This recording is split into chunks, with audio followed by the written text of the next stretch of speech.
Well, hello everyone and welcome back to Andor Season 2, Episode 2. Last time, a lot of stuff happened. Andor or Cassian, I guess, he stole the ship, he arrived on a planet, there was a big civil, breakout between the two of the sides of that little band of people that were there, and he died at the end of the episode. Oh my god, but I don't think so. Then there's the whole Imperial storyline, and they want to invade a planet, and there's Mon Mothma, and her daughter's getting married, and there's a lot going on. I'm excited, let's just get started. They're messing with us.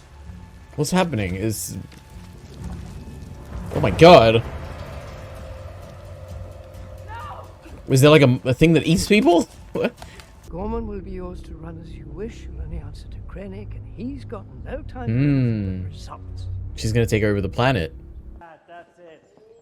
Oh my god, it's Axis.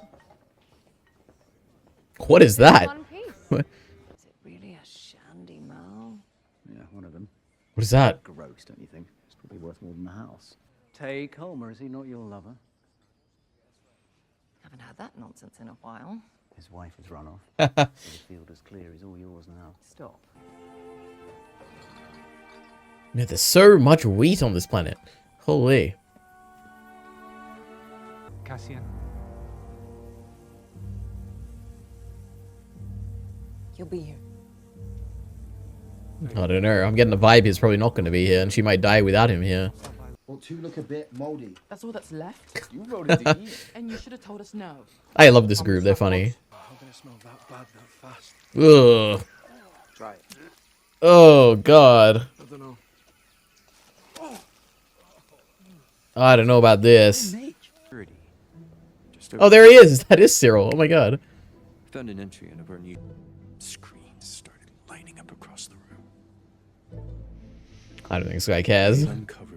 There's a future here for those who dare. He's trying to inspire the next generation of people. Oh my god. Bro. Find meaning in your work. Good. Try again tonight. Oh boy. They brought their tanks with them. Got any peasels? Sorry. God, this poor guy has to act inconspicuous. Where you coming from? Hello. Oh boy. Hi. Have you seen the new silos? I have. We were Oh based god, in is he gonna hit on her? months ago. I'm not sure they're worth the cost. I guess we'll know after this next harvest. I guess so. Oh, it's so cringe. Oh no. So quiet out here. Mechanics, though. You get to move around a bit, right? Oh, I thought he touched her. Oh my god. We had a decent meal there last night. She is not reciprocating this conversation. I'm only here for another couple of days. Oh god. Ugh. You'd like to... She can't really say no. I mean, oh god. I'm not sure my husband would approve. Oh. Oh. Sorry to hear that. Okay, alright. He's taking it. Okay. Does he worry about you? No. Darla. Oh, thank god. I'm done. See you along the way. Or just wanted to have sex, and she denied him. Oh my god. I was expecting that to go far worse than it did, so thank god. Oh my god. Is Leda happy? Is this really what she wants? I don't know about that. It's new again. I'll just take my meal bar. All of it? Hold on. Oh my god. We should be getting worried. About what? There's some alien thing that's eating people? Trying to turn it around. The guns Oh god. trying to put us down the barrel. No. Another few centimeters. Hey, bit by bit. I feel like this is gonna lead to an explosion where they're gonna break apart by accident and everyone's gonna die. 50 centimeters an hour. At most. Not long. Let's say it's 50. 50 by 10. I'm surprised they use centimeters in this universe. 5 meters by midnight. She looks so different with her hair down.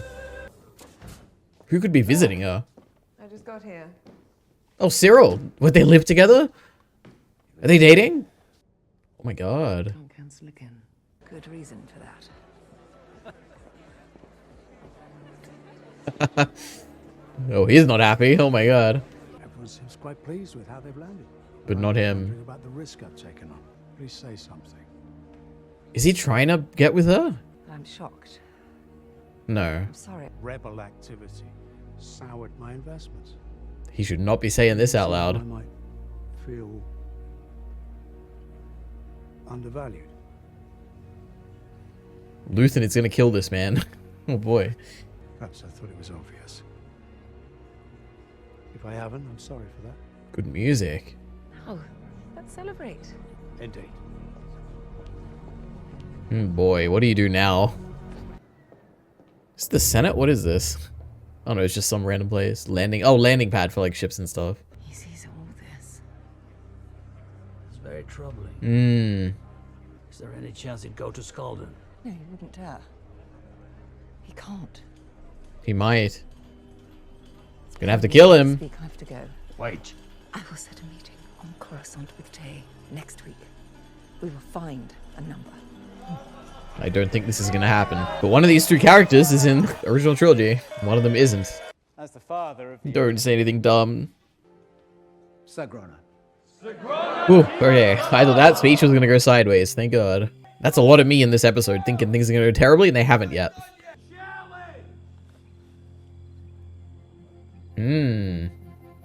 Trial by combat.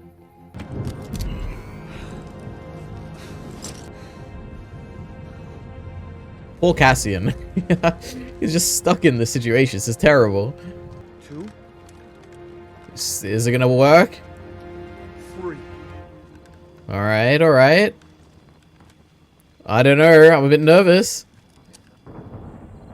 Whew, okay. Roski rules. Roski rules. Everybody hear that? What game are they playing? Roski rules. Step up. Are they gonna fight? 1, 2, 3. Rock, paper, scissors in Star Wars. This is great. 1, 2, 3. I don't know why I thought they were gonna be fighting, but they're literally playing rock, paper, scissors, and I love it. Oh boy. Oh my god. This is stressful. It's stressing me out, man. Oh, there is like some monster thing here. What was that? I keep thinking it's thunder. It's not. Oh my god. Oh boy. Oh, they're not gonna let him go now that he's killed someone. Oh my god, they're gonna starve to death. He's just leaving them there. My god, he actually made it out. I can't believe it. I thought he'd be there for at least one more episode. Wow. Alright, so that was episode 2. And I enjoyed it, like I have enjoyed probably every episode of Andor so far. It did feel like it was a bit of a setup episode. I think that is most of the appeal. There was one payoff, which was that Andor, I guess, or Cassian, I don't know, I keep calling him Andor, because I think of him as Cassian, but I guess that's the name of the show, so it tricks me a bit. Cassian left the planet. That seems to be a big actual payoff to like this storyline we've been building up. Now it is, okay, oh god, I have like a few things to say. One is that I know last season, it was like in mini arcs. Like, I don't know, it was like 3 or 4 episodes per arc, and overall, like, each arc, like, transitions to the next one. Like, the first one is all the stuff with the eye or whatever on that planet, and then they go to the, I think it's the prison one after that, right? Or whatever, there's, like, little storylines. I wonder if we're also going to be doing that this season. I feel like almost certainly. And then that raises the question of, I suppose, next time, it is feeling like either next episode or the one after, but probably next episode is going to be more of a payoff episode, or it'll like wrap up these storylines or something like that. Like maybe the wedding will come to an end, the big storyline will like come to a climax. The interesting thing to me is that Cassian has like already left the planet, so it makes me wonder, like, what will he be doing next episode?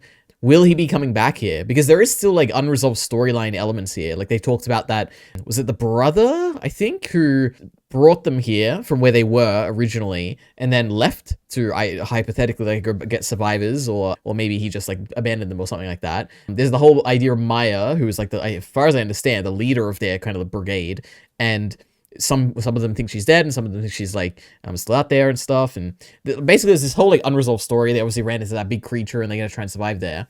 I feel like the point of this is to show us that there are random like struggles for rebellion all across the galaxy, and this is one of them, like trying to escape from where you were and like live somewhere else. And it's a very struggling like kind of process, and I feel like we're probably never going to see these people again, and that we've already established the point of seeing them, which is that, man, there's a lot of people struggling out there. You know, the rebellion, they're trying to fight back. It's a struggle. So yeah, I guess if we never come back here, then I'm fine with it. But it is interesting that Cassian wasn't there the whole like 3 or 4 episode kind of mini arc. But yeah, now I guess I can talk briefly about each mini arc. I've talked about the Cassian one. I think my big takeaway for that is that I like the people. Like, they were very funny, grounded, kind of like felt more like our universe, which is cool. Like, it is funny to see dynamics, like the two of them getting mad at each other, like a little civil war, a little like, what do you call it? A stalemate, or I'm sure there's a better word for it, where they're both across the battlefield and they don't know like exactly what the other person's doing. Like, I liked all that. It was like pretty good.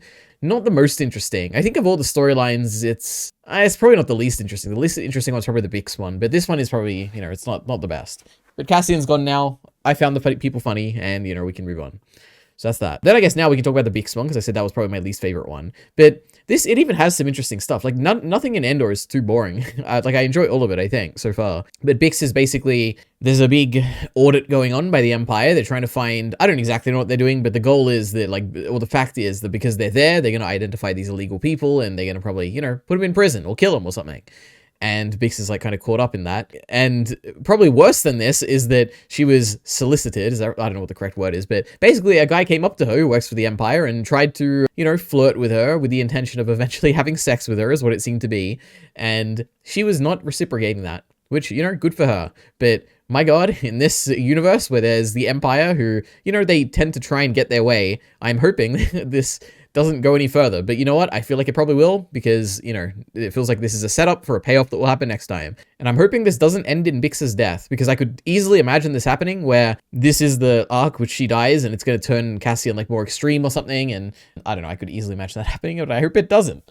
So yeah, that storyline's happening. Not too interesting. The planet's like, every time I see it, I'm just amazed by how much wheat there is on there. But to be honest, there's not much, like, it's just a wheat planet, they're farming. It was cool to see the Empire kind of go to a store and like try and buy stuff, or like, what was it, like it was like a coffee shop or something. I have no idea what they were selling, but it was cool. Like, they're just casually talking about their day while these illegal like workers are kind of like trying not to get noticed by them. It's very funny and very cool. So I like that. Not the worst. I mean, it was the worst storyline, but not actually bad. I still liked it. But then there's the whole wedding storyline, which is, in this episode, it was definitely my favorite. But there's so much going on, and there's so many characters here, which I like. Like, obviously, there's the two, like kids getting married, right? Which is like, okay, they're, like, fine.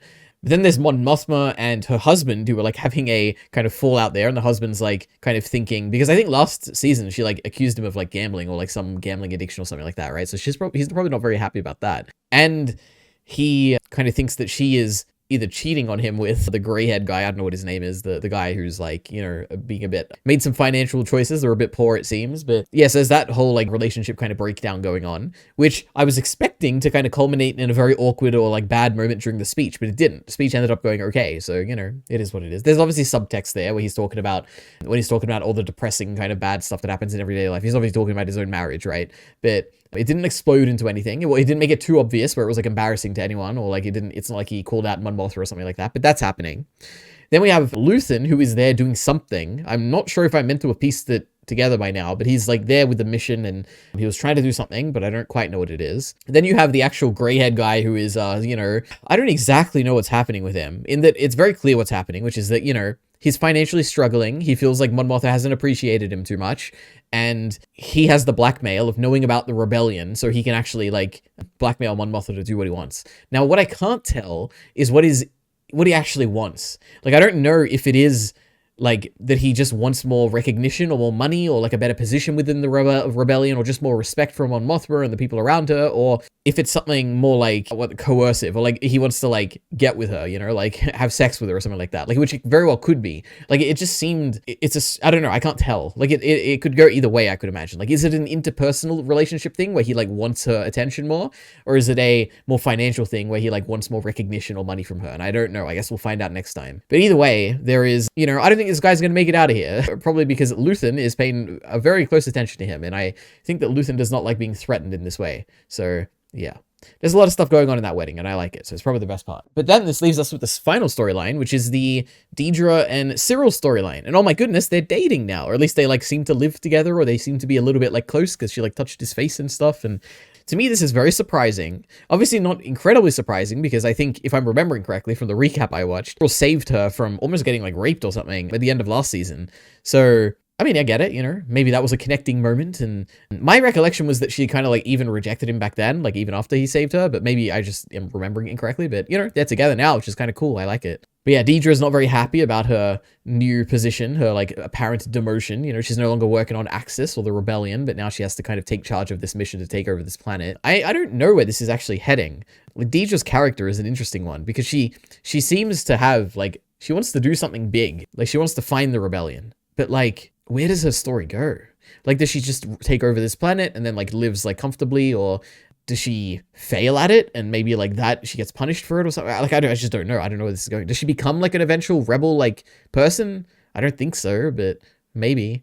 Who knows where it's going? But regardless, Deidre, we love her. She's great. And then there's Cyril, who is like clearly at his same position in the, I don't know, they had some name for it, like the Department of Secretary. It was like some name like that, the Secretary of Information or something. But very clearly, like I remember when he joined there initially and the guy was talking, basically he was really passionate about it, but the guy that he was like kind of taking him around was not very passionate about it. Now the roles are reversed. He wants to kind of talk about the great stuff that he's done here and how you know, if you try hard, you can accomplish a lot here.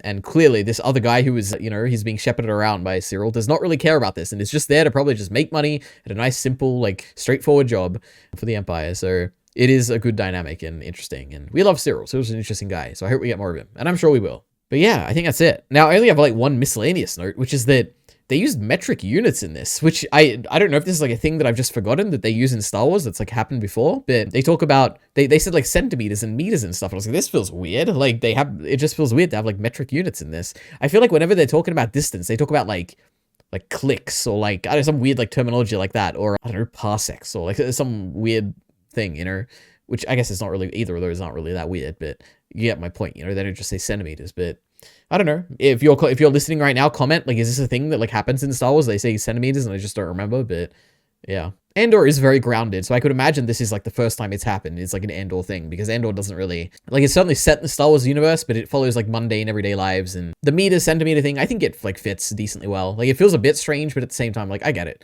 It fits in Andor specifically, but yeah. Like, if they said like centimeters and meters in like a Star Wars movie, I'd be like, this is weird. But in Andor, I think it makes the most sense. But anyway, that's it. I don't have too much to say. More of a setup episode. I'm excited for next time. See you then.